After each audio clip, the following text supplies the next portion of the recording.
Olá, seja bem-vindo ao Conversa Significativa, o seu bate-papo que acontece sempre na última sexta-feira do mês, às 16 horas. A ideia do Conversa Significativa é te inspirar para o novo mês que está para começar, com um papo aí que traga insights, traga novidades, traga novas formas de pensar. Hoje tem uma convidada aqui que vai trazer aí um assunto que é bastante relevante, um assunto que eu acho que vai fazer muita diferença, sim. Vou trazer algumas provocações com ela, eu acho que vai ser um bate-papo bastante interessante. Antes de eu trazê-la para frente, deixa só eu falar do apoio que a gente tem aqui, que é a Daniel Flow. Conversa Significativa tem o apoio aqui da InoveFlow, e a InoveFlow é uma consultoria focada em eficiência organizacional. A ideia da InoveFlow é impulsionar pessoas e empresas com soluções que transformam o ambiente de trabalho aí através de uma cultura que entrega resultados. Então, se você está precisando de melhorar a eficiência na sua empresa, se você está precisando de um apoio, acessa aí o site da InoveFlow. Tem um botãozinho ali, fale com o especialista, marca um café virtual com a gente, vai ser um prazer falar com você aí para te ajudar a melhorar seus processos, a sua gestão de projetos e tudo mais. Aproveitando que nós estamos aqui, no Conversa Significativa tem um grupo de WhatsApp, então se você está aqui ao vivo com a gente, coloque aí no chat, levante a mão, venha participar dessa conversa, vai ser um prazer te ouvir. Se você está assistindo a gravação deste vídeo no YouTube, e você quer fazer uma pergunta para a Juliana, você quer interagir, você ficou com uma dúvida, você quer continuar esta conversa, tem um grupo de WhatsApp, é só apontar o celular para a câmera do seu celular aí para o QR Code, você vai entrar no grupo lá, você pode participar disso, né? A gente continuar essa conversa, a gente vai fazer com que isso aqui seja mais significativo para mais pessoas, se a gente manter essa conversa em pé, esse assunto que é tão importante. E deixa eu trazer, então, minha convidada para frente aqui, ó, estou com a Juliana aqui agora. Ju, obrigado de coração por você ter aceitado estar aqui comigo hoje, nessa sexta-feira que a gente está gravando aqui, no dia 27/9. Eu queria que você se apresentasse, eu queria que você contasse para a gente aí quem é a Juliana, onde ela habita, do que ela se alimenta. Se apresenta, por favor. Beleza.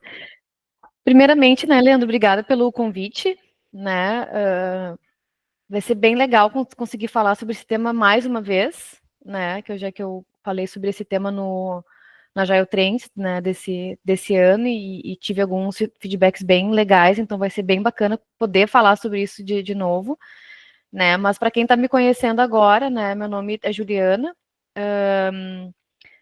trabalho numa empresa de tecnologia faz 11 anos, né, na ADB, explicando um pouquinho da minha carreira para contextualizar, né, como é que eu cheguei, né, onde eu estou hoje, né, como é que eu fui parar nessa parte de software, de times, de projeto, né. Eu sou psicóloga, já me formei há um bom tempo aí, né, não vou entrar muito nessa questão, mas faz aí no mínimo mais de 10 anos que eu estou formada, né, a partir quando começa a contar que faz mais de 10 anos, fica, meu Deus, já faz 10 anos isso, mas enfim, então, né, e desde a faculdade que eu comecei a atuar mais precisamente na parte organizacional, né, voltada para recursos humanos, então eu entrei na empresa onde eu estou hoje, né, para poder atuar no RH deles, e desde o início eu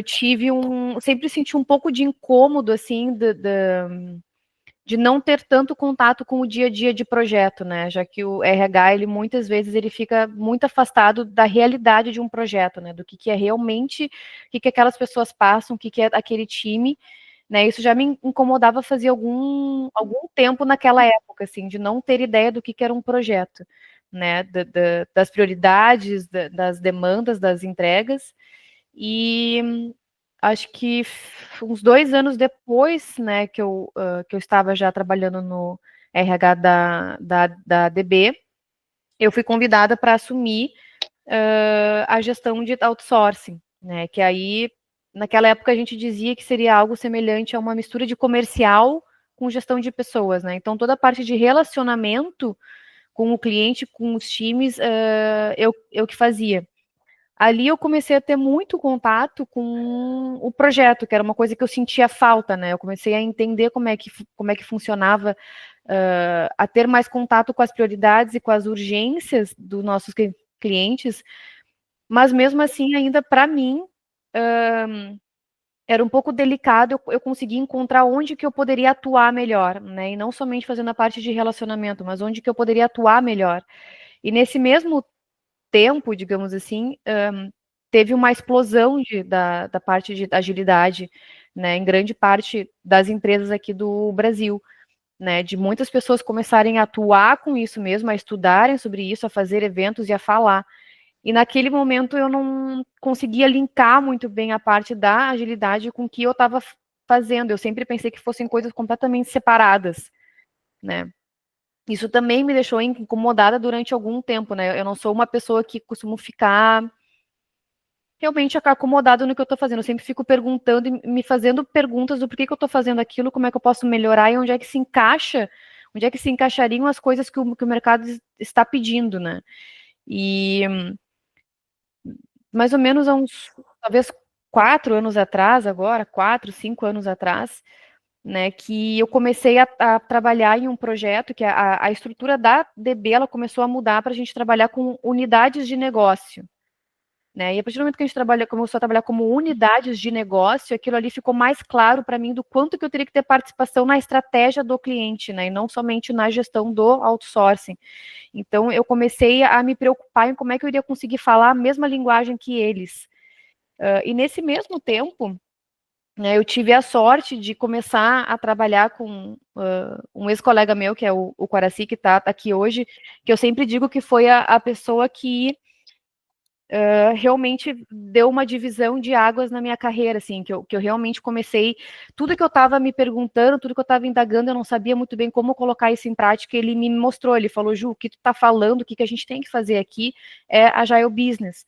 E aquilo ali faz muito sentido para mim, porque eu sempre me preocupei muito com a estratégia, com o negócio, mas eu não sou agilista. Eu nunca tive essa atuação, então eu não sabia muito bem onde é que era o meu lugar. E daí, desde que a gente começou a falar sobre isso, que eu entendi onde é que eu teria que começar a trabalhar. Eu teria que me preocupar com o que eu estava entregando para o meu cliente, mas num nível de estratégia, não num nível de time. Né? Eu também ainda faço esse papel de acompanhamento de times e de gestores, mas num outro nível. Hoje eu considero que a gente já está conseguindo atuar num outro nível. Tem muita coisa ainda para ser feita, mas eu ainda considero que a gente está num outro nível de atendimento, conseguindo mesclar a estratégia de time com a estratégia do cliente do projeto, né? Então, fazendo uma introdução mais Legal. mais abrangente, assim, de onde eu estou hoje, né? Uma jornada de transformação, né? Da onde você saiu, a sua formação, para onde você está aqui. É muito bacana. Business Agility é uma coisa muito legal, gosto muito da ideia de Business Agility também. Tem várias interpretações sobre Business Agility. Sim. Eu acho que se a gente pegar os institutos e tudo mais, tem uma palavra que é comum em Business Agility, que é gerar novas capacidades, né? Eu acho que é a palavra mais comum na descrição que todo mundo traz com o Business Agility, é essa palavra capacidades. E é muito legal isso. Ju, a gente já teve algumas conversas. Sim, me inspirei no seu convite aqui da palestra que você fez no Agile Trends, que foi sensacional, mas a gente já teve outras conversas já. E aí, antes da gente entrar no tema da sua palestra, eu queria te provocar aqui num outro lugar, e eu acho que esse lugar casa muito com o tema da tua palestra, assim. Quando você chegou nesse mundo do ágil, quando você chegou nesse mundo da Business Agility, dada a sua formação como psicóloga, você tem especialização também na área e tudo mais, algumas coisas te incomodaram. Algumas narrativas que existiam lá não batia com o que você tinha de entendimento aí como psicóloga, né? E aí eu queria explorar um pouquinho isso com você, assim. O que quando você chegou ali, te assustou? Você, pô, esse povo está falando tal coisa, mas a psicologia, a ciência diz que não é bem por aí esse caminho, assim. Queria explorar um pouquinho isso contigo. Eu acho relevante esse assunto, porque se a gente está falando de pessoas que estão focadas em entregar resultados, a gente tem que falar em coisas que são eficientes, efetivamente, né? Coisas que realmente posso olhar e que vão dar certo, Sim. Não narrativas que estão na moda, que muitas vezes comprovadamente, ainda mais no mundo que a gente está hoje, da internet e tudo mais, tem muita narrativa que emerge, a gente não sabe de onde, né? Queria explorar um pouquinho contigo, assim, você contasse um pouquinho dessa história, assim, o que quando você chegou, você falou que você chegou aí, você foi evoluindo até chegar ali, o Coraci te apresentou essa ideia de Business Agility, quando você chegou ali, o que te assustou ali, o que não conectava? Então, acho que nesse caso também teve 2 momentos, né, assim, de percepções minhas, né, porque quando o ágil ele explodiu, ele realmente veio com uma proposta muito boa, né, junto ali com agilidade e com o management 3.0, o foco foi muito pro time, né, para a saúde mental do time, né, de como é que aquele time deveria interagir, deveria trabalhar, e o líder, o Scrum Master, enfim, a pessoa ali que vai fazer aquela facilitação, como que ela deveria agir com o time para conseguir realmente ter entregas boas, né? Mas sempre pensando na saúde mental do time. Obviamente, acho que a pandemia enfatizou bastante isso. Enfatizou muito isso, porque as pessoas elas voltaram com muitas questões mal resolvidas, né, da pandemia, né? Então, acho que isso, assim, essa preocupação com a saúde mental depois da pandemia, ela se agravou, né? Mas eu tenho algumas críticas com relação a isso, porque uma coisa é a gente deve ter uma preocupação com a saúde mental das pessoas, mas o meu grande ponto que eu comecei a barrar foi até quando isso aí se torna uma infantilização das pessoas, né? Que isso eu acho mais complicado. E claro, na pandemia, a gente foi colocado em várias situações limite em que cada um se testou de uma maneira diferente, né? O que é o limite para mim pode não ser o limite para ti ou para outra pessoa. Então, cada um sabe aonde atinge, né? Como se fala, cada um sabe as dores que sentem e a maneira como sente. Mas isso aí foi muito positivo e, ao mesmo tempo, realmente, na minha opinião, foi algo que se exagerou, né? Então, voltando um pouquinho, assim, acho que para a maioria dos psicólogos, quando tu ouve, assim, uma empresa ou uma metodologia tão preocupada com a saúde mental das pessoas, tu fica contente. Assim, finalmente se estão pensando na saúde mental das pessoas e não somente colocando pressão, pressão, pressão. Então, isso, em um primeiro momento, chama atenção positivamente, né? Só que o que eu acho que as pessoas perderam a mão foi na forma de tu preservar as pessoas, porque uma coisa é eu preservar as pessoas, ou é eu conhecer o meu time, saber a limitação de cada um deles, saber se alguma pessoa tem alguma dificuldade específica ou algum transtorno específico, e eu conseguir trabalhar em cima disso. Outra coisa é eu infantilizar o meu time, não deixar nada chegar nele, proteger ele excessivamente, né, para que nada chegue nele. Isso eu acho que se perdeu a mão. Então, ainda se tem, hoje não tanto, mas se teve muitas pessoas falando sobre saúde mental, sobre desenvolvimento de pessoas sem nenhuma base teórica, sem nenhum estudo do funcionamento humano. E isso eu acho muito grave, porque desde a faculdade a gente ouve que, assim, para vocês terem uma ideia, a gente não se é permitido tu mexer com a saúde mental das pessoas, pelo menos até o final da tua formação, sem um acompanhamento. Tu não pode fazer isso, porque é muito grave, entende? Então, a gente só vai começar a ter o estágio de clínica, né, que é quando tu realmente faz aquela terapia com as pessoas, a gente vai ter o estágio de clínica a partir do 6º, 7º semestre da faculdade com acompanhamento. E tudo que eu estou falando com o meu paciente, eu tenho que transcrever e levar para minha supervisora para ela ver se eu não fiz alguma merda. Né? Tamanho qualquer coisa que eu possa falar, eu vou estar mexendo com a saúde mental da pessoa. E isso, às vezes, pode ser irreversível, porque eu não conheço a pessoa. Eu posso tocar num ponto extremamente grave e não ter mais reversão. Né? E aí, depois que a gente se forma, a gente tem toda uma parte de tu se especializar para te poder atender clinicamente e ainda, por cima, fazendo uma supervisão. Anos.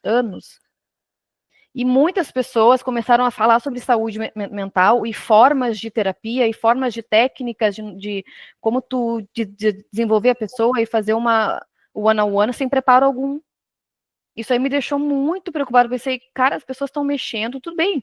Tem muitas pessoas que têm, às vezes, um tino para aquilo ali, mas eu acho muito grave.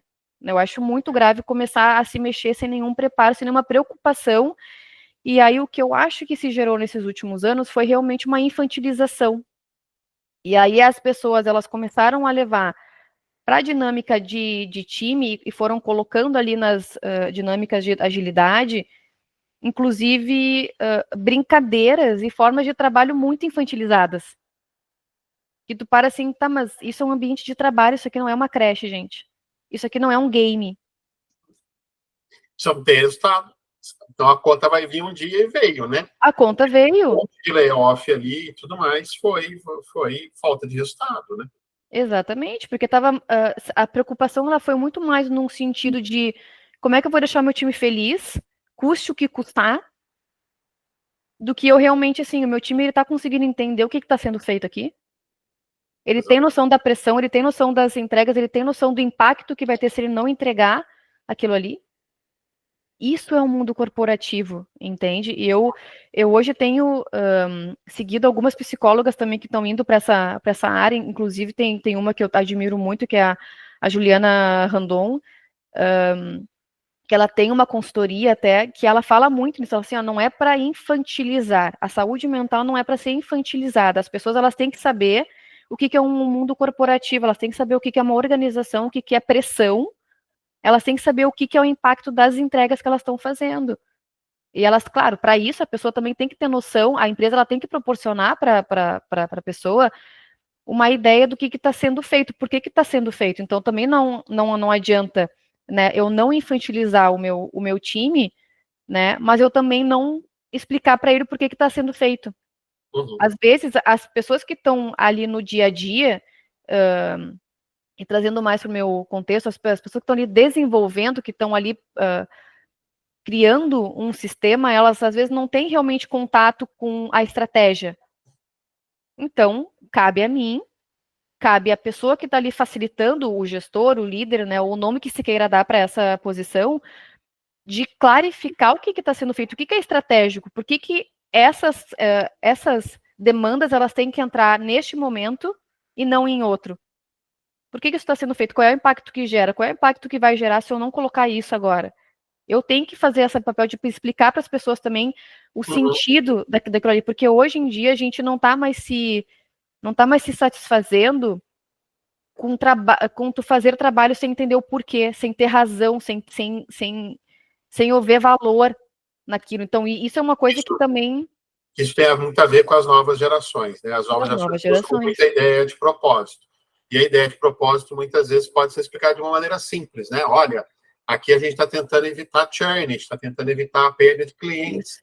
O nosso concorrente tem uma funcionalidade nova lá e tem cliente saindo e dizendo que está saindo porque está indo para lá. Então, a gente precisa criar isso aqui para diminuir churn. Você pode falar assim, olha, a gente está colocando isso aqui a mais porque vai ser possível crescer na horizontal aqui, né? Abraçar outros mercados, trazer novos clientes para dentro e tudo mais. Não precisa ser uma explicação de vamos salvar o mundo, né? Eu acho que você consegue de uma forma mais terrena, vou dizer assim, não precisa ser tão, né, celestial, trazer propósito e tudo mais. Faz sentido isso? Porque essa questão das gerações, ela está presente e não tem o que o que fazer, né? Uhum. Eu li esses dias que acho que pela primeira vez a gente está conseguindo trabalhar com 3 ou 4 gerações ao mesmo tempo, e isso não tinha antes. São 4, e há quem diga que em algum momento vão ser 5. A gente vai ter 5 gerações diferentes. Antes a gente tinha no máximo 2 gerações trabalhando junto, né? Essa que é a... Exatamente. Então, diferença de geração a gente já teve. A gente nunca teve essa intensidade de diferenças e tudo mais, né? Eu acho que esse é o lugar. Tem uma coisa que você falou aí sobre as pessoas, né? Tem uma fórmula de Lewis, eu não sei, agora eu acho que é isso, fórmula de Lewis, que ele fala que o comportamento é uma função da personalidade do ambiente. Há quem esteja trazendo para dentro disso hoje não só a personalidade, mas está trazendo questões biológicas, está trazendo outras coisas para essa equação também. A biologia a gente não consegue mudar. Personalidade a gente não pode se atrever a mexer, não sei nem se é possível, mas ainda mais se você não tem informação, você disse bem, não coloque a mão ali, você não tem esse direito de colocar a mão ali. O que sobra é ambiente, né? E eu acho que por uma questão de inovação, startups, começou a se criar muito aquela ideia de escorregador, puff, videogame. Acho que não foi só no ágil, acho que teve um outro lugar também buscando inovação, que se tentou criar ambientes diferentes, e eu acho que também não é o caminho. Eu acho que você pode mudar o ambiente com outras ferramentas, como gestão visual, criar cadências de revisão, trazer métrica, trazer propósito. É outra maneira de você mexer no ambiente, não é de uma forma física. Você também pode ter um ambiente mais não tão sisudo ali, né? Aquelas mesas cinzas, quando a gente começou a trabalhar, tinha. Você pode ter um ambiente mais alegre também, mas não precisa ir para aquela coisa de puff colorido, escorregador e tudo mais, né? Eu acho que tem um meio termo aí. Faz sentido isso? Faz sentido olhar para essa fórmula? Conecta com o que você está falando? Eu acho que sim. Eu acho que essa questão desse ambiente, né, descontraído, esse tipo de novas propostas, não, porque já está há algum tempo, né? Isso aí já faz algum tempo. A gente não pode esquecer por que essa proposta veio, né? Claro, algumas pessoas também fantasiaram isso, porque, na verdade, o que se sabe hoje é que grande parte dessas propostas, assim, de ter esse ambiente descontraído, veio de uma necessidade de trabalhar mais. Então, eu não tenho que sair do meu ambiente de trabalho. Tem um lado do mal nisso daí também, né? O ambiente de trabalho é tão bacana que é muito melhor que a minha casa, eu vou ficar ali 20 horas por dia, vou dormir ali. Tem uma teoria... Eu tenho tudo. Isso, tem uma teoria em relação a isso também, que não foi só para inovação, né? Mas foi para aprender. A pessoa não queria ir embora, né? Ela queria ficar ali. Exatamente, porque eu tenho o meu mundo inteiro, eu posso ter ele ali. Claro, não estou entrando nessa questão de a minha família, não sei o quê, mas muitas empresas também proporcionaram que tu trouxesse a tua família ali para dentro do teu ambiente de trabalho e tu vive ali. Então, eu acho muito também fantasioso acreditar que as grandes empresas criaram esse ambiente descontraído só para legalzice. Porque eles têm que lucrar.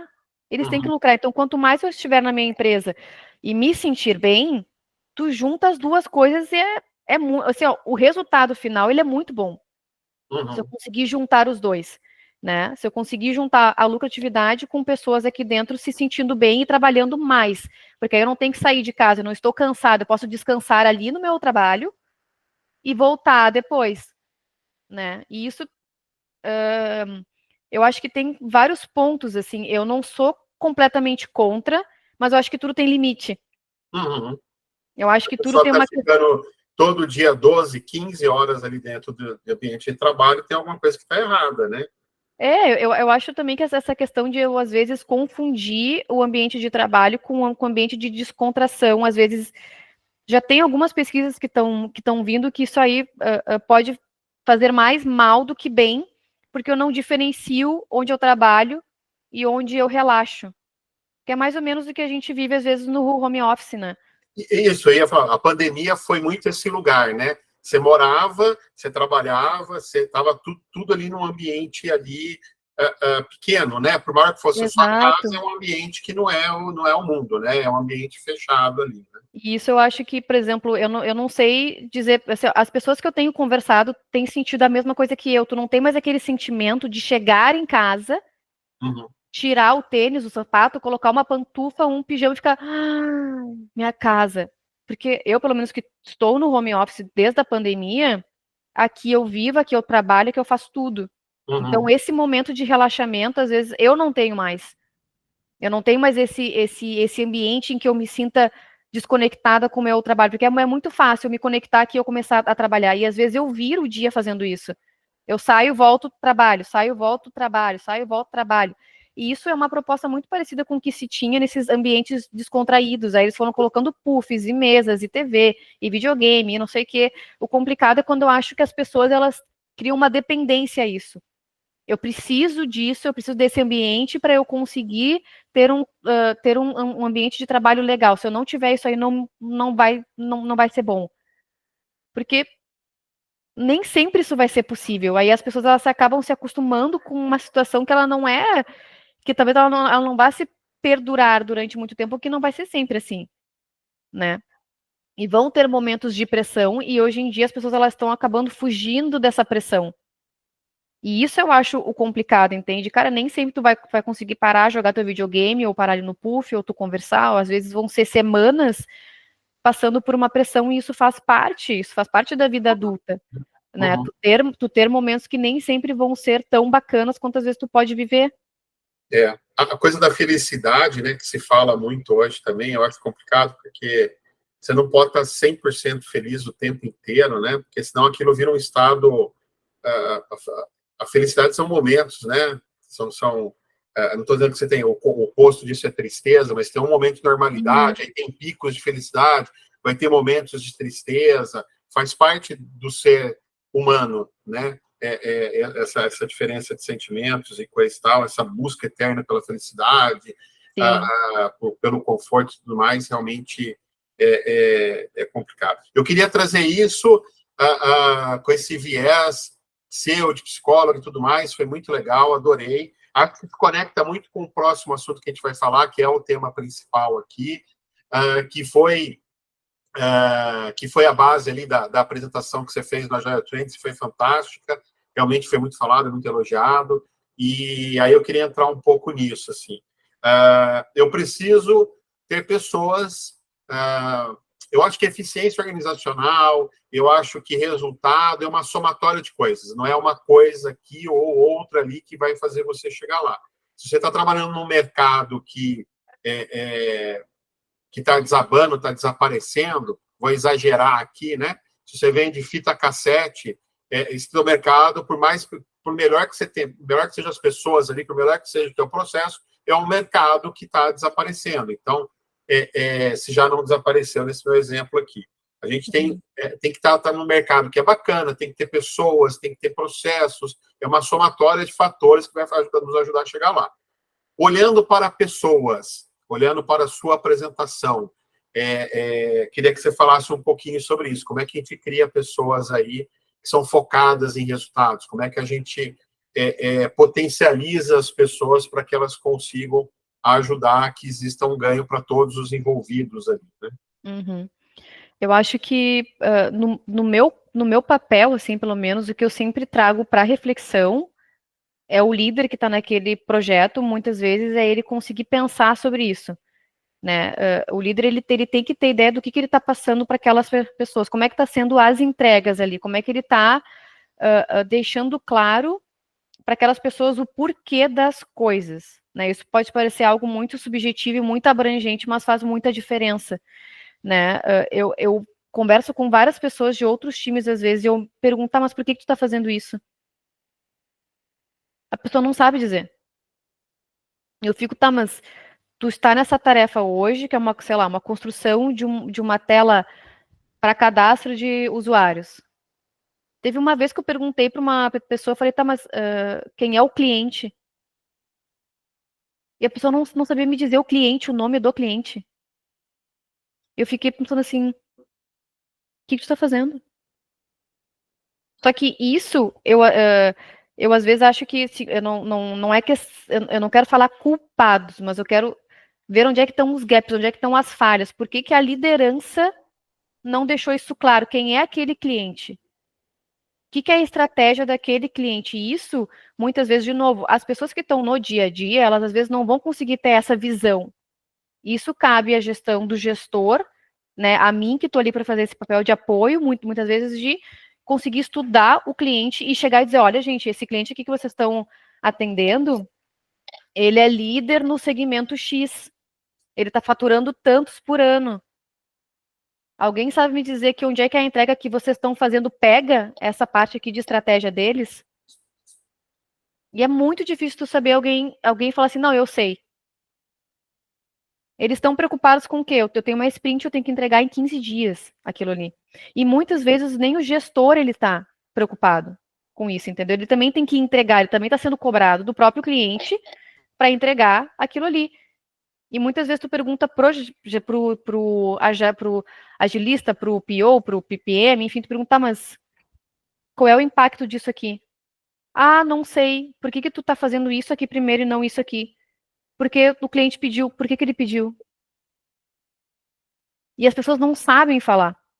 Então, eu uso, né, muito o questionamento socrático, que muitas pessoas sabem o que é tu conseguir fazer algumas perguntas certeiras para a pessoa pensar, e não eu falar a resposta, né? Que isso é muito papo de psicólogo, mas dá certo. É tu fazer as pessoas pensarem. Nem todo mundo conhece. Então, explora rapidinho para mim aí o que é esse pensamento socrático aí. O questionamento socrático, ele é quando eu consigo fazer links, eu consigo fazer perguntas em cima do que as pessoas estão me dizendo para fazer elas pensarem, né? Então, por exemplo, se eu estou falando com um líder de um projeto e a pessoa diz para mim, a gente vai conseguir entregar todas as demandas dessa sprint muito bem. E aí tu vai explorando, quais as entregas que vão ser feitas? A gente conseguiu entregar o módulo X. Tu tá me dizendo que vocês conseguiram entregar um módulo X. Aí a pessoa, ela vai, se tu pega, às vezes, até as últimas palavras da pessoa e faz isso aí no momento como se fosse uma pergunta, a pessoa, ela começa a ir falando. Ela começa explorando mais aquilo ali e tu vai pegando. Aí tu vai dizendo, ok, bem isso. Onde é que essa entrega, o que tu considera um sucesso? Eu considero um sucesso quando a gente conseguiu entregar essa sprint. Sabe o que é sucesso para o teu cliente? O que é sucesso para a tua empresa e como é que eles se conectam? Nessas perguntas eles já começam a se perder. E aí tu diz, onde é que tu consegue linkar o teu sucesso do time com o sucesso da estratégia do cliente? É que eu não consigo falar com o meu cliente muito bem sobre isso. Então, como é que a gente consegue fazer isso? Vamos pensar sobre isso. Como é que tu consegue questionar o teu cliente também para ele te dizer qual é a estratégia dele? Ou às vezes tu, com a tua experiência, conseguir até às vezes inverter a ordem. Isso aí a gente acaba fazendo muito numa Inception. Né? Tu pode dar vários nomes para várias técnicas que estão sendo feitas ali, mas muitas técnicas da metodologia ágil, ela passa por vários questionamentos socráticos, e é muito engraçado ver os links que eles vão fazendo com isso. Quando tu monta uma Inception, tu faz muito disso, tu tá questionando o porquê das coisas, a ordem das coisas, e isso tu não precisa às vezes de uma Inception para te conseguir fazer. No dia a dia com o teu cliente, tu consegue fazer isso muitas vezes, entende? Então, o gestor, né, o agilista, o Scrum, o facilitador que está ali na frente do time, ele tem que fazer com que o time entenda qual é a prioridade. Hoje em dia é muito comum ainda se ver o PM, PO, enfim, priorizar uma série de backlog para ser entregue em tantas sprints, o time desenvolver, entregar, ser dado como sucesso, mas ninguém sabia nem o porquê que estava fazendo aquilo ali. Por que era prioridade aquilo ali e não outra coisa? Nem às vezes o facilitador sabe por que aquilo ali é prioridade e não outra coisa. O sucesso, ele estava sendo medido conforme a entrega de demandas, conforme a entrega de sprints. E não se aquilo ali está dando resultado. A pergunta que se deveria fazer numa retro, enfim, era o que isso aqui causou de impacto Uhum. para o negócio. Eu acho que tem uma série de tecnologias chegando no mercado, e aí se a gente está falando de desenvolvimento, você está fazendo exemplo de desenvolvimento de software. Ontem mesmo eu estava conversando com uma pessoa de uma grande seguradora, uma seguradora de referência aqui no Brasil. Eles desenvolveram interno lá algumas coisas que o arquiteto ele chega e fala: eu quero usar a Amazon, na Amazon eu vou usar isso, isso, isso, aquilo, e já nasce toda uma estrutura pronta que gera log, que gera acessos, já gera tudo, já constrói uma arquitetura toda para que o desenvolvedor possa trabalhar em cima. E eles estão usando lá também inteligência artificial agora está faltando de colocar as regras de negócio, colocar outras coisas lá dentro. E eles estão usando inteligência artificial para isso e está acelerando muito o desenvolvimento deles, está acelerando demais o desenvolvimento deles. Se eu olho para os empregos que vão ser impactados com IA, desenvolvimento de software é um dos que vão ser impactados. Eu tenho visto algumas pessoas relatando que um líder técnico sendo cobrado para fazer alguns papéis que até o outro dia ele não era cobrado para fazer, papéis como olhar para métricas de fluxo, olhar para uma série de coisas, né? Eu acho que o grande perigo do que você está trazendo nesse lugar, eu estou somando duas coisas aqui, né? O que você trouxe com o que eu estou trazendo, eu acho que tem um perigo muito grande da pessoa virar uma commodity, né? Se ela não se atentar e não começar a olhar para além do escrever o if, then else ali no código, olhando para o desenvolvedor de software, eu acho que ele tem uma tendência muito grande de virar commodity no futuro breve aí. E aí, como commodity, né, isso é mais fácil de ser descartado, como commodity você vai ganhar menos e tudo mais. Eu acho que pessoas que realmente se atentarem, elas têm que olhar para o negócio, elas têm que olhar para o resultado, elas vão, eu acho que elas tendem a ter um resultado melhor. Acho que dentro de empresa de SaaS, uma empresa que é software as a service, é mais fácil ele conseguir esse link. Eu acho que se você está numa fábrica de software, eu acho que você está mais distante ainda deste link, né? Aí vai ficar mais difícil ainda você conseguir fazer esse link e tudo mais. Como você trouxe, eu achei que foi muito legal que você trouxe, Ju, das pessoas, do problema das pessoas de culpados, né? De achar culpado. Né? Esse cara é um pleno que está numa fábrica de software, é o primeiro emprego dele ali, ele entrou como júnior, virou pleno em algum momento ali. Eu entendo a dor dele de conseguir transitar nisso tudo que você falou. Se eu estou numa empresa de SaaS, se eu estou trabalhando, eu sou a TI, estou dentro de uma companhia aérea, que já foi meu caso ali, olhando para o e-commerce da companhia aérea, essas conversas elas são mais fáceis, mas mesmo dentro da fábrica de software, ela é uma conversa importante, né? Eu acho que até de se entender ali qual que é o teu papel ali, o que você está passando ali, e quão substituível você é em algum momento se você não tiver um outro entendimento, né? Se você não conseguir, além, faz sentido? Faz muito sentido. Isso aí a gente passa por isso, né? Nem sempre a gente consegue falar diretamente com as pessoas que têm acesso à estratégia da empresa e às vezes realmente não tem o que fazer. Entende? Tem situações em que a gente tenta, por exemplo, falar com algum gestor do time do cliente e para entender a estratégia e ver como é que a gente consegue mudar muitas vezes e nem o gestor do cliente sabe como é que se faz aquilo ali. Uhum. E tem limitações, a gente tem que saber que tudo tem limite. Nem sempre eu vou conseguir chegar numa compreensão do que é estratégia, do que é realmente prioridade para aquele cliente. Tem alguns que eu vou conseguir fazer isso, inclusive ajudar ele a pensar, e outros eu não vou conseguir fazer isso.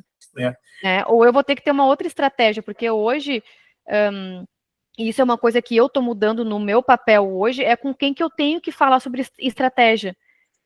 Né? Nem sempre as pessoas, pelo menos na minha área de atuação, eu tenho que começar a sair um pouco do mundo da tecnologia e ir para as áreas de apoio, para as áreas de negócio, falar sobre negócio, porque são eles que vão demandar. É produto, ou é alguma outra área da empresa que está me demandando. A TI, ela vai ser o executor. Então, a tecnologia, ela é um meio para eu chegar onde eu quero. Né? E durante muito tempo, a gente se focou como se fosse a tecnologia o principal de tudo. Não estou dizendo que um é mais importante do que o outro, mas para onde a gente atua muitas vezes, estrategicamente, eu tenho que falar com as áreas de apoio. Eu tenho que falar com quem realmente vai demandar aquela estratégia. A TI, ela vai ser um meio de eu conseguir chegar onde eu quero. Entende? Então, isso é o que eu vejo de mudanças hoje, muitas vezes, de que a gente tenta falar muitas vezes com a área de TI, e a área de TI, ela, às vezes, não sabe dar estratégia. Porque a empresa que está nem sempre comunicou a estratégia. Então, eu tenho que ir nas outras áreas acima para entender do que eles estão falando. Talvez, a partir disso, eu consiga traduzir para o meu time. Isso é um erro lá de cima, né? Porque deveria estar cascateando isso, deveria estar desdobrando isso para que as pessoas entendessem ali, conectando com a história da nova geração, de propósito e tudo mais. Isso é uma forma nova de... Eu queria só compartilhar, eu dei um exemplo lá dessa seguradora. Tem aqui, esse aqui é o Dev Prime, ó. É uma empresa brasileira, do Ramon Durães, que é uma referência em software no Brasil, e ele tem um produto que faz isso também. Eu lembrei aqui depois disso daqui, né? Então, você consegue reduzir o tempo de desenvolvimento de uma forma impressionante. E aí, com o IA para te ajudar a gerar regra de negócio e outras coisas, você consegue dar saltos aqui. Então, assim, ó, fácil integração. Você chega lá, você fala, olha, eu vou usar AWS, eu vou usar aqui, eu preciso conectar isso com Oracle, com o SAP, ele já te entrega a estrutura da arquitetura disso tudo, com segurança, com log, com uma série de coisas, tudo pronto já. Quero rodar isso em Docker, ele vai te ajudar a gerar tudo isso numa velocidade incrível. É impressionante ver isso. Por que eu estou mostrando isso aqui? Não é para fazer propaganda para o Ramon de graça, não. É para mostrar esse lugar mesmo. Assim. Eu acho que as coisas estão sendo automatizadas, as coisas estão ganhando um outro lugar, e periga a gente virar commodity, né? A gente tem que ter um entendimento de negócio e tudo mais diferente. Um exemplo que eu gosto de trazer de pessoas que eu acho que conseguiram dar esse salto é o pessoal que trabalha com growth.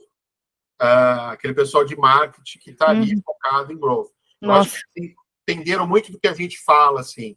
Eles estão se adaptando constantemente, eles têm claro o objetivo que eles querem chegar, eles não têm medo de pivotar a estratégia, eles fazem esse trabalho de uma maneira bastante inspiradora nesse sentido, assim, de buscar resultados mesmo e coisa e tal. É claro que tem aquele pessoal que segue as fórmulas prontas e mágicas, né?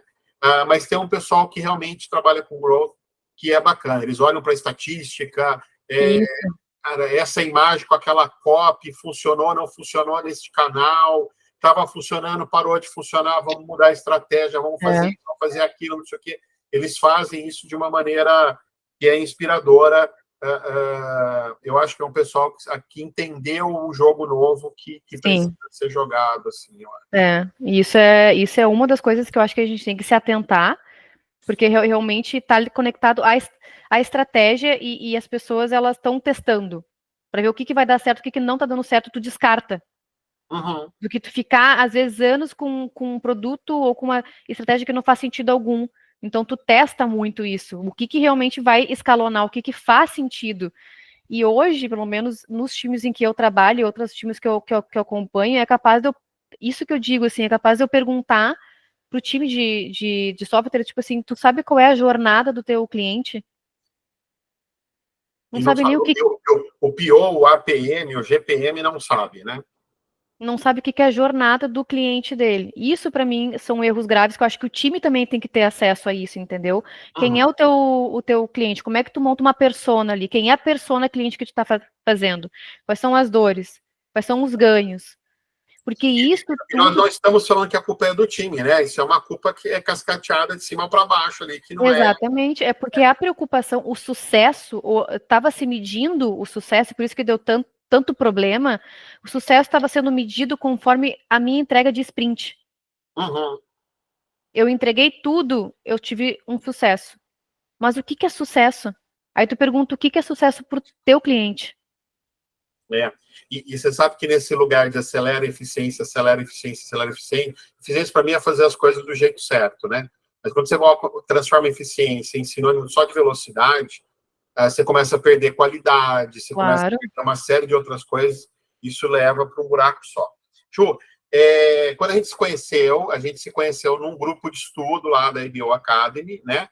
O Coraci participa lá também, e a gente participou do desenvolvimento lá de um documento, de um e-book que foi gerado lá, que ele trazia muito a ideia de que eu tenho a estratégia, a partir da estratégia eu vou ter o meu portfólio de projetos, e eu vou ter a governança que vai me ajudar a dar um drive para tudo isso.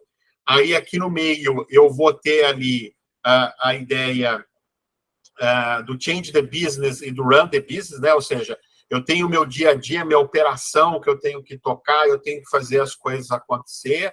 Eu vou ter ali o change de business, que eu vou estar falando ali de inovação, e o foco todo é entregar isso aqui para os principais interessados, que não é só foco no cliente, né? Eu tenho que ter foco no investidor também. Os layoffs aconteceram porque eles não estavam tendo o resultado que eles precisavam, né? Exato. Foco no colaborador.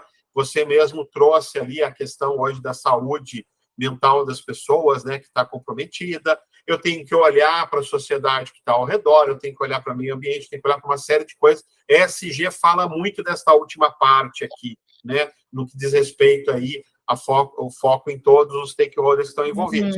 Sociedade, o investidor, o cliente, os colaboradores, fornecedor, e por aí vai, né? A gente participou do desenvolvimento desse material, desse e-book, que explorava muito bem isso daí. No meio ali, muito foco na ambidestria organizacional.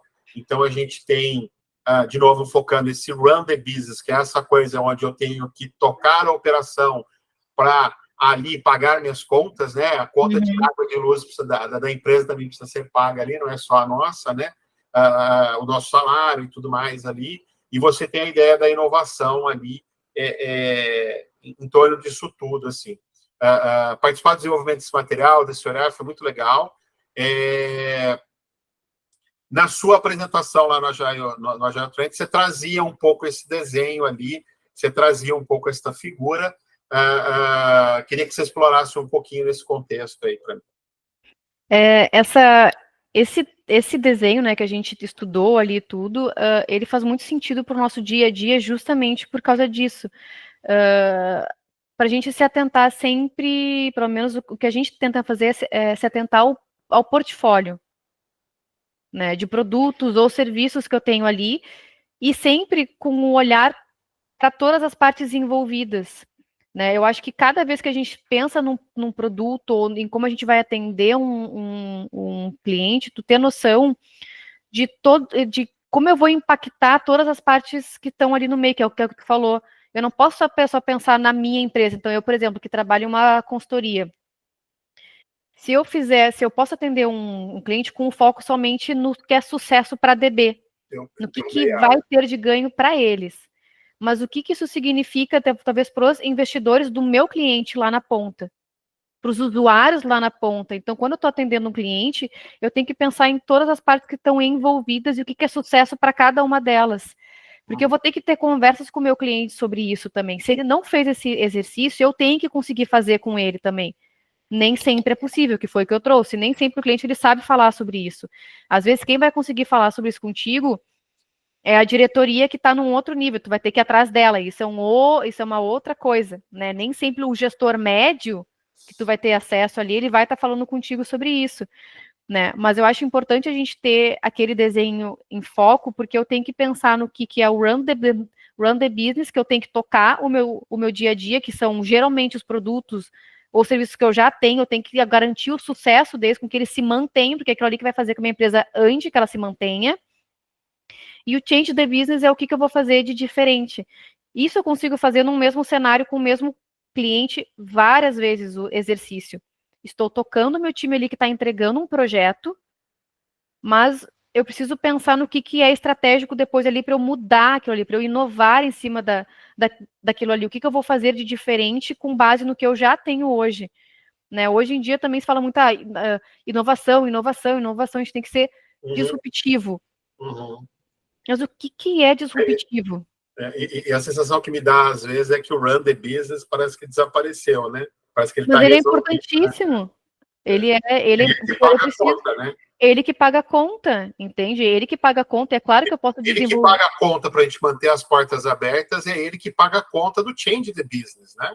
Exatamente. E assim, ó, de uma maneira sendo talvez muito racional, o change the business, com o tempo, ele talvez vire um run the business. Porque vai estabilizar, estabiliza. As coisas, elas se estabilizam depois de um tempo, entendeu? As coisas, elas não são inovadoras sempre. Tu tem que estar sempre mudando aquilo ali. Então, o que eu considero o change the business, o que eu vou considerar o run the business? Não é o ruim e o bom. Os dois eu tenho que ter um olhar estratégico, porque se eu não olhar estrategicamente para o meu run the business, ele cai. Se ele cai, a minha vaca leiteira, ela some. E aí toda a minha operação, ela vai ficar comprometida. Eu preciso ter os dois olhares, e os dois olhares são importantíssimos. E eu tenho que sempre pensar no que é inovação para o meu cliente. Não é o que é inovação para mim. Hoje também estava muito nisso. O que eu considero? Aí eu estava muito comum a gente alocar pessoas ou contratar consultorias e ir lá um especialista técnico dizer, não, isso aqui que tu está fazendo tá uma bosta.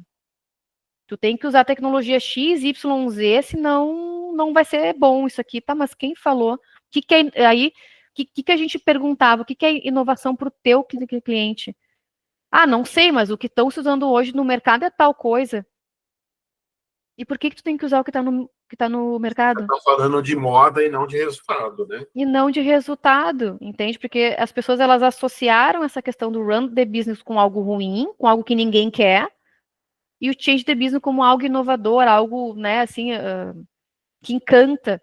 Mas não necessariamente aquilo ali as pessoas, elas têm que ter um olhar do que é bom pro cliente, não bom para mim. E eu acho que essa leitura dessa ferramenta que a gente estudou, enfim, tudo que a gente usa ela para a gente trabalhar, ela às vezes ela tem as pessoas, elas estão lendo aquilo ali de uma maneira mais meio torta, entende? Ou com o meu olhar, um olhar muito egoísta, né? Do que eu considero, do que eu acho que o meu cliente quer, o que eu não sei o que. Durante muito tempo, o cliente ele foi visto como uma persona meio que burra, assim, que não sabe o que quer, que não sei o que quer, e eu estou ali no papel, eu como consultor, eu como um agilista, eu como um líder técnico, vou saber, vou dizer o que tem que ser feito aqui para melhorar essa bagaça. Como assim, entendeu? Quem construiu o império do cliente foi ele, não foi tu. Então, eu acho que a humildade, ela também faz parte, tipo assim, o que é sucesso para o teu cliente? Tem que ajudar ele a ver isso. Não é julgamentos, não tem nada disso, entendeu? E eu acho que durante muito tempo isso foi feito e também mudou o cenário para chegar no que se tem hoje, né? Boa, verdade. Gostei muito das perguntas socráticas que você trouxe. Me conta um pouquinho mais aí, como é que a gente pode... eu estou tirando agora da cartola aqui, se você não tiver, tá tudo bem. Você tem alguma referência, assim, um filme que usa muito disso, que você lembra, que você gostou? Tem algum livro, tem algum blog, alguma coisa que você acha que é bacana? A gente não tinha combinado isso, eu tô te colocando na parede aí agora. Não tem problema. Tem um livro que tem na Amazon, que o nome dele é Questionamentos Socráticos para Terapeutas, tá? Mas eu acho que ele se encaixa em vários contextos também. Ele não é somente para terapeuta, embora o nome dele diga isso, eu acho que quando tu aplica uma técnica, tu tem que entender o que tu está fazendo, de onde é que saiu a técnica. E não é só porque hoje em dia também tem muito livro de coaching ensinando como é que se faz o questionamento socrático. E os livros de coaching que eu li tentando fazer eram horríveis. Eu olhei assim, não tá legal. Eu achei o livro...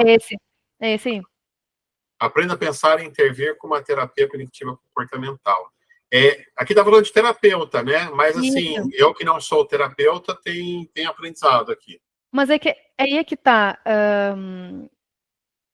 Eu sempre, assim, se eu quero entrar em uma área, eu tenho que entender do que ela está falando. Ah, 100%. Então, não estou dizendo que as pessoas têm que virar terapeuta, não é isso que eu estou dizendo. O livro, ele tem esse nome, mas ele se aplica a outras coisas também, entende? Uhum. Então, tem várias partes aqui que são, inclusive, de intervenções clínicas, mas ele é muito positivo para te entender o que é o questionamento socrático, da onde que ele veio, onde é que ele se aplica, a linha teórica que eles estão se embasando para poder fazer isso. Porque se tu não entender, se tu for só para a parte prática, tu não vai fazer bem feito, que é o que eu vejo muito hoje os livros de coaching fazendo. Eu li vários livros de coaching com essa pegada de um questionamento socrático, eu pensei, meu Deus, quanta besteira.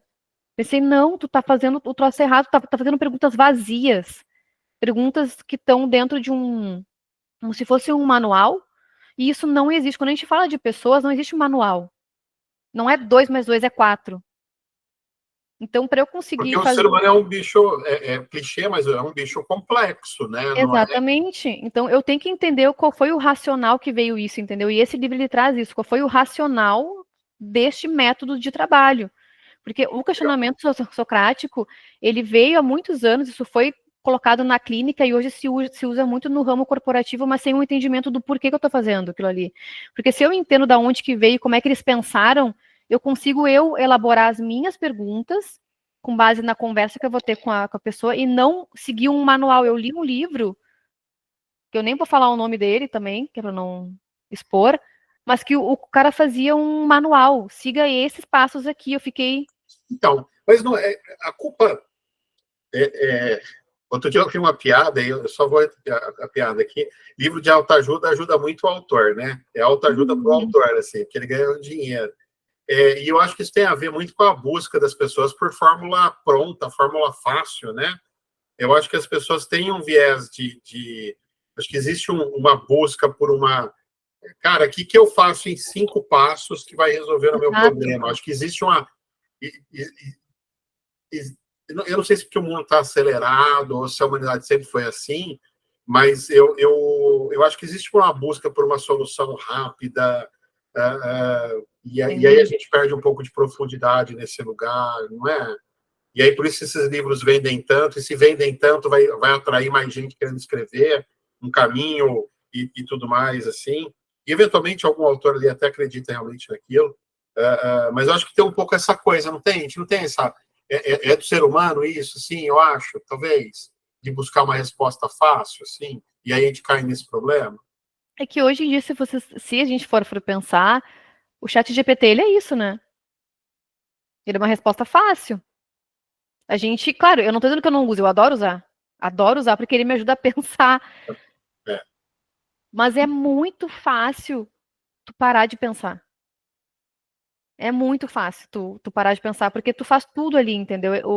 Então, a gente, obviamente, quer soluções mágicas que deem certo, entende? Eu quero o sucesso, eu tô ali porque eu quero ter sucesso no que eu tô fazendo, entende? Se eu tiver uma receita de bolo, para mim ela vai ser mais fácil. E ainda mais, às vezes, pessoas que vieram de uma formação lógica exata, esse é mais difícil ainda. Entende? Eu, como já tive uma formação mais para humanas, mas é muito difícil. Isso é um exercício muito difícil tu conseguir porque quando tu tá falando com pessoas e tu tá sentada de frente com alguém, tu tem que se conectar com aquela pessoa, tu tem que esvaziar a tua mente, tu tem que estar presente. E eu não tenho como seguir uma receitinha de bolo ou de perguntas ali para poder me guiar, porque se ela falar alguma coisa que eu não tava no meu roteiro, eu me perco, eu tô só ali no, eu tenho que perguntar isso, depois isso, depois isso. Aí se a pessoa pergunta alguma outra coisa, aí eu já saio, eu pergunto uma coisa que é vazia, que é o que eu li muito, que eu vejo muito, perguntas vazias, sem eu estar conectada com aquela pessoa para entender e para ajudar ela a pensar. Eu tenho que pegar aquilo ali que ela está me trazendo, e muitas vezes, assim, não é que a gente tenha a resposta, a gente não tem resposta, não é porque a gente é psicólogo que eu tenho as respostas, eu não tenho resposta. Uhum. Eu descubro com a pessoa, quando eu começo a questionar ela e eu realmente estou curiosa. A curiosidade é uma das melhores armas que se tem. Legal. Então, só o Coraci comentou no chat aqui deste livro, eu resolvi compartilhar aqui também, sugestão do Coraci. Show.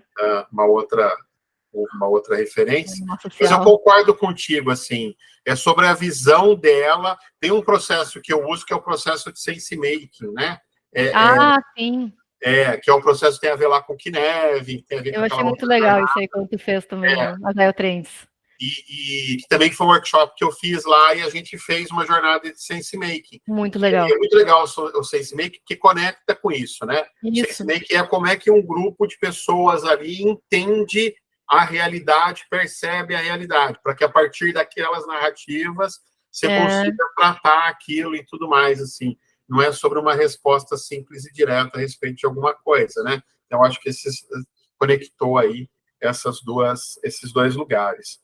Lu, deu uma hora já que a gente está aqui falando. Começa a falar e o tempo vai, né? Vai, né? Eu adorei.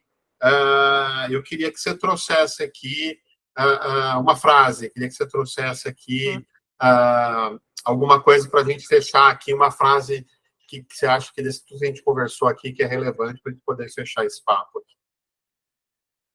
Uma frase, nossa, agora isso a gente também não se programou para poder fazer. Não, essa eu pego todo mundo de surpresa aqui. Essa aí é uma coisa assim, tipo, tá, e agora? Uma frase é difícil tu...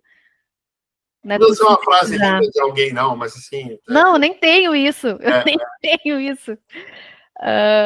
Mas o que eu acho que eu deixaria, assim, do que a gente falou hoje, né, pensando alto, assim, é sempre olhar para realmente o que é estratégico, o que é gerar resultado. Eu sempre gosto de fazer perguntas, né?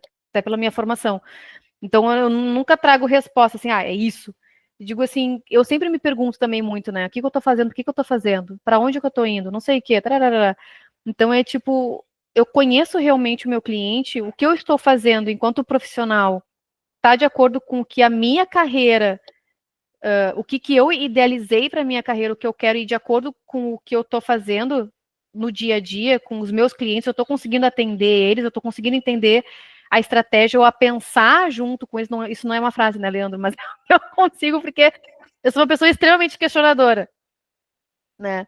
Então eu iria muito para isso, assim, é tipo a curiosidade, sabe? É tu sair da zona de conforto e enxergar as entregas de time para muito além de uma entrega através de uma sprint, ou através de um app, ou através de um software, ou de um produto que seja, entendeu? Tipo assim, o que aquilo ali eu consigo gerar valor, o que eu tô vendo com aquilo ali. E aí o caminho para ajudar as pessoas a chegarem nesse lugar é com boas perguntas. Eu acho que seria, no caso aqui do que a gente conversou, que você trouxe, a forma como você questiona as pessoas e tenta trazer para elas um novo estado de consciência aí para que elas percebam uma outra coisa. Eu não diria somente perguntas, eu acho que tem muito estudo sobre estratégia, né? A gente não pode esquecer que a estratégia, tu estudar a estratégia e ferramentas de como é que tu monta um planejamento, isso é essencial, que é isso que a gente estava te dizendo, né? Estratégia de Grove, de Canvas, o que eu estou fazendo? Eu tenho que estudar a estratégia. Para eu fazer as perguntas certas, eu tenho que estudar a estratégia. Se eu só fizer perguntas sem o que eu estou querendo, né, sem ter uma linha do que eu tenho como base, também eu não vou chegar a lugar nenhum. Assim como na terapia, eu começo a fazer perguntas para a pessoa, para a gente chegar em algum lugar, ou algum trauma, alguma resolução. Uma estratégia por detrás disso. Eu tenho que saber por que eu estou fazendo isso. Eu tenho que estudar estratégia, eu tenho que estudar a questão do marketing, eu tenho que estudar o mercado, eu tenho que estudar como é que as startups estão se comportando, quem são os meus concorrentes, o que é valor, o que é uma proposta de valor, o que é um canvas do meu cliente, de como é que eu estou planejando atender ele. Então, não é somente as perguntas por si só, eu tenho que estudar o que é estratégia, eu tenho que estudar o que é resultado, eu tenho que estudar o que é indicador de negócio. Então, tem uma série de coisas que vai muito mais para business, que eu tenho que mesclar os dois, para conseguir chegar onde eu quero. A ideia ali do Business Model Canvas e outras ferramentas que você pode utilizar aí para fazer isso. Né? Exatamente. Muito bem. Adorei. Foi um papo ótimo. Obrigado de novo por você ter disponibilizado uma hora do teu dia para a gente poder conversar. Obrigada, eu estava muito bom. E é isso. Para fechar, me conta, como é que a gente te acha aí no LinkedIn, no Instagram? O meu Instagram não é para business, né? Porque eu sou old school. Entendi. Mas Juliana Mas Dutra, deixa eu pegar LinkedIn.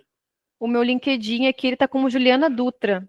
Deixa eu colocar aqui no chat, colocar o link, que Juliana, fica mais fácil. Juliana Dutra. muito bom. Então é isso aí. Gente, grato ao pessoal que esteve aqui, que contribuiu aqui no chat e tudo mais. Ju, grato demais pelo papo, foi muito bom. Obrigada pelo convite, estava muito bom mesmo. Legal. Se você está assistindo a gravação, se você chegou até aqui, porque isso teve algum significado para ti, então me ajuda a fazer esse trabalho crescer, dá um like aí, clica lá no seguir, isso motiva a gente, ajuda aí os mecanismos aí também do YouTube a propagar o vídeo. E a gente se vê aí na última sexta-feira do próximo mês, às 4 horas aí, com mais um Conversa Significativa. Obrigado, gente. Tchau, tchau. Obrigada, gente. Até mais. Tchau, tchau.